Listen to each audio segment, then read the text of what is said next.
Olá pessoal, sejam muito bem-vindos ao podcast Clube do LCA. Thiago Serafim falando aqui, o host, o responsável pelo projeto pela Hub Clube do LCA. Bom, antes de mais nada, não deixa de se inscrever no canal, de compartilhar e de dar o like se você está ouvindo esse podcast pelo YouTube. Não deixe de seguir nosso podcast dentro do Spotify ou na plataforma de áudio que você escuta esse programa.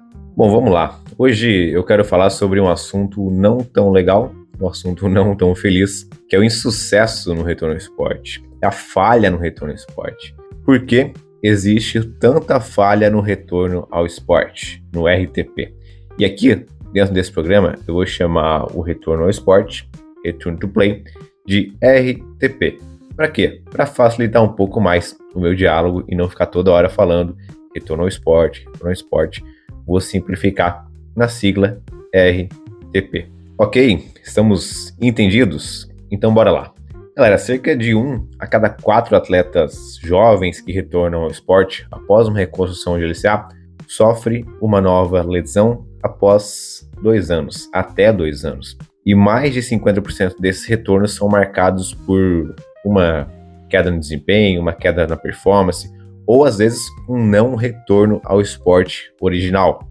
Esses números, para mim, são alarmantes. É claro que isso tudo depende do contexto, de onde você trata, que tipo de cirurgia foi feito. Eu estou pegando aqui uma média geral para a gente ter um parâmetro que, de fato, é alarmante. Muitos pacientes são liberados e a partir desses dados, desses números, começam a surgir algumas hipóteses e algumas tentativas de encontrar o porquê isso acontece. A verdade é que muitos pacientes, muitos atletas são liberados simplesmente pelo critério tempo. Exemplos, 6 meses, 7 meses, sem preencher critérios mínimos de força, de parâmetros funcionais. Isso é um erro fatal. O tempo, ele é sim um fator que ele é necessário, mas ele não é nada suficiente. E alguns critérios a gente deve seguir, como força muscular, rope testes, teste de mudança de direção, capacidade de realizar um bom controle neuromuscular. Tudo isso eu já falei dentro desse podcast de critérios objetivos para a alta. A alta não é pautada apenas pelo tempo. Então não adianta o atleta, no dia da cirurgia, já determinar que ele vai voltar 9 meses depois, exatamente 9 meses depois da data da cirurgia dele. Não é assim que acontece. Você pode traçar essa meta como um objetivo final, mas é preciso dividir em mini metas por meses e semanas. Outro ponto importante é o peso das variáveis psicológicas. Muitos indivíduos não voltam à mesma performance por medo. É a chamada cinesiofobia, fear of movement, o medo de se movimentar ou o medo de ter novamente a mesma lesão. Esse é um preditor direto de não retorno. Bom, eu estou fazendo meu doutorado muito voltado para essa área da psicologia do esporte. Tenho visto que esse é um fator fundamental a ser trabalhado durante a reabilitação. E é algo que eu faço muito na prática com os meus pacientes, sejam presenciais, sejam online. Existem algumas estratégias para a gente poder reduzir essa cinesiofobia.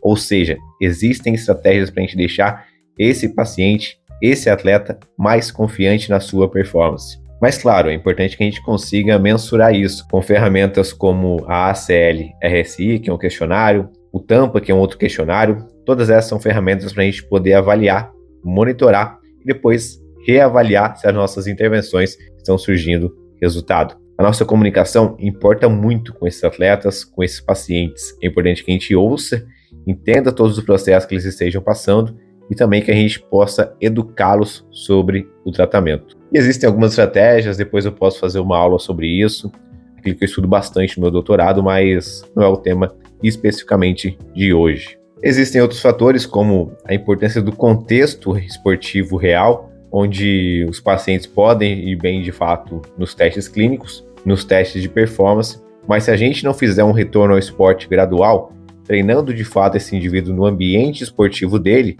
quando ele voltar ele não vai conseguir performar. Talvez até consiga, mas vai demorar muito mais do que deveria. Então o RTP, como eu costumo dizer, ele é um processo, não é um marco. Ele é um processo que começa no dia 1 da fisioterapia e vai até de fato o retorno ao esporte. Então o RTP ele envolve um retorno à prática do esporte, que é diferente de treinar. Depois envolve um retorno ao treino. Depois envolve um retorno ao jogo de fato, a partida, à competição para só depois um retorno à performance. Dificilmente você vai ver um atleta, pensando aqui no futebol, você vai ver um atleta no seu primeiro jogo, pós-cirurgia de reconstrução do LCA, pós-tratamento, já sendo titular e jogando 80, 90 minutos. Se isso acontecer, provavelmente houve um erro no processo de RTP. Então todo esse processo de RTP, de transição para a fase do jogo específico, do esporte, é legal a gente monitorar. Se tiver GPS, se tiver algum sistema de monitoramento, melhor. Mas claro, a gente pode monitorar a carga através de PSE, de mensurações de outras medidas para conseguir já ter um resultado bem legal. O fato de trabalhar isso na fase final de retorno ao esporte não dá só capacidade física para o indivíduo, mas também emocional. O indivíduo vai se sentir muito mais confiante quando ele for, quando ele for jogado na jaula com os leões. Ele vai ter que se preparar para estar nessa jaula. Eu vou contar rapidinho um caso aqui para vocês, para exemplificar de como o tempo não é o único critério de retorno ao esporte e como a gente deve encarar essa fase final muito a sério. Um atleta sub-20, quase 6 meses de reabilitação, estava correndo, treinando algumas coisas com bola, fazendo algumas coisas de campo, com uma alta prevista para quando ele fechasse entre 7 meses e meio e 8 meses. Porém, a gente aplicou uma série de testes com ele e a gente viu que os valores estavam muito abaixo do que deveriam para aquele período.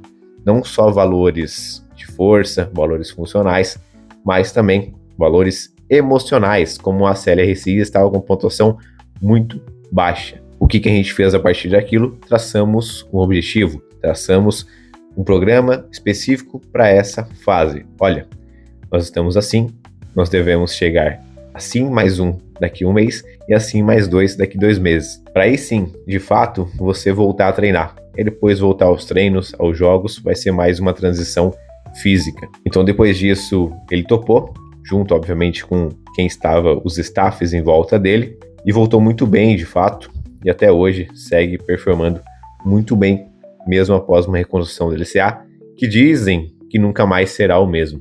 Isso é mentira, tá, gente? Se você trata bem uma lesão de LCA, você vai ter sim, muito provavelmente, um sucesso no retorno ao esporte. Isso que a gente pega de valores de média, como eu trouxe aqui no início, 1 a cada 4 indivíduos rompe de novo, a performance do retorno ao esporte cair em quase 50%, isso são valores médios. Se você faz um tratamento bem feito, os seus valores vão se aproximar muito mais do 100%. Então, se eu pudesse resumir esse episódio de hoje em uma única frase, seria: o retorno ao esporte precisa ser testado e não autorizado.